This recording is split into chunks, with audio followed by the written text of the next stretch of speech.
الہاکم التکاثر، تمہیں غافل کیے رکھتی ہے بہتات کی طلب، اور چاہے اتنا مال ہے، اتنی دولت ہے کہ 10 نسلوں کے لیے کافی ہو جائے، لیکن یہ کہ انسان کی طبیعت اس سے بڑھتی نہیں، اور چاہے بڑے میاں کی ٹانگیں قبر میں لٹکی نظر آ رہی ہو دنیا کو، لیکن وہ دولت کی حرص ختم نہیں ہوتی۔ الہاکم التکاثر، تمہیں یہ کثرت اور یہ غافل کیے رکھتی ہے، حتی زرتم المقابر، یہاں تک کہ تم قبروں تک پہنچ جاتے ہو، اس وقت تک یہ بات ختم نہیں ہوتی۔ یعنی یہ حوث جو ہے انسان میں، دولت کی لالچ اور دولت کی محبت،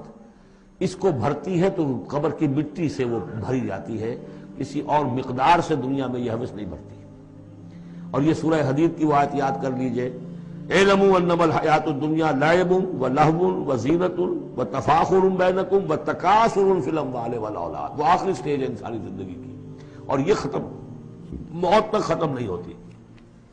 کلا سوف تعلمون، کوئی نہیں، اس وقت تمہیں معلوم ہو جائے گا، حقیقت کھل جائے گی۔ ثم کلا سوف تعلمون، پھر کوئی بات نہیں،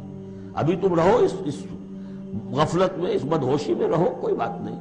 ثم کلا سوف تعلمون، حقیقت ایک دن آئے گا کہ وہ برہن ہو کر سامنے آ جائے گی۔ جیسے سورہ جمعہ میں پڑھا تھا ہم نے کہ نبی سے کہہ دیجئے کہ اگر تم موت سے بھاگ رہے ہو تو موت خود آ کر تم سے ملاقات کر لے گی، تم چاہے نہ بھی چاہو وہ تو آ جائے گی، تو وہ حقائق تم پر آپشن ہو جائیں گے۔ یہ بالکل ایسے ہی ہے جیسے کہ آخری پارے کی پہلی سورت، عما یتساءلون عن النبأ العظیم الذی ھم فیہ مختلفون کلا سیعلمون ثم کلا سیعلمون کلا لو تعلمون علم الیقین، کوئی نہیں، کاش کہ تم جان جاتے یقین والا علم، یہ یقینی علم ہے،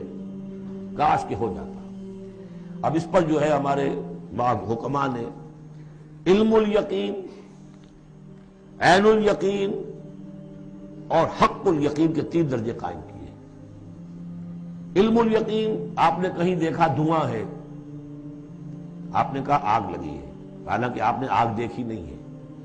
کسی دلیل سے، استدلال سے آپ نے انفر کیا ہے کہ آگ نکلی، یہ علم الیقین ہے۔ عین الیقین، آپ نے جا کر دیکھ لیا آنکھ سے کہ آگ لگی ہوئی ہے، اب یہ اور یقین پختہ ہو گیا۔ لیکن ایک ہو سکتا ہے پتہ نہیں یہ آگ ہے یا آگ کی شکل ہے، آج کل بہت سے وہ ایسے بنے ہوتے ہیٹرز کہ جو گھر میں جا کر یہ معلوم ہوتا دیکھتے ہوئے انگارے رکھے ہے کچھ بھی نہیں ہوا،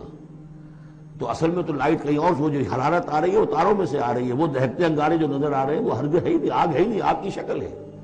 لیکن اگر کہیں آپ نے انگلی بھی جا کر دے دی اور وہ جب جلی ہے تو اب حق الیقین حاصل ہو گیا کہ ہاں یہ آگ ہی ہے، اس لیے کہ اس کا تجربہ آپ کو خود حاصل ہو گیا۔ تو یہ ہے کلا لو تعلمون علم الیقین، کاش کہ تمہیں اس دنیا میں رہتے ہوئے علم الیقین ہی حاصل ہو جائے۔ لترون الجحیم، پھر تمہیں اس جہنم کو دیکھنا ہے، ثم لترونها عین الیقین، پھر عین الیقین کے ساتھ اس کے دیکھو گے۔ ثم لتسألن یومئذ عن النعیم، پھر اس دن تم سے سوال کیا جائے گا، پوچھا جائے گا کیا کیا نعمتیں ہم نے تمہیں دی تھی اور تم نے وہاں کیا کیا ہے۔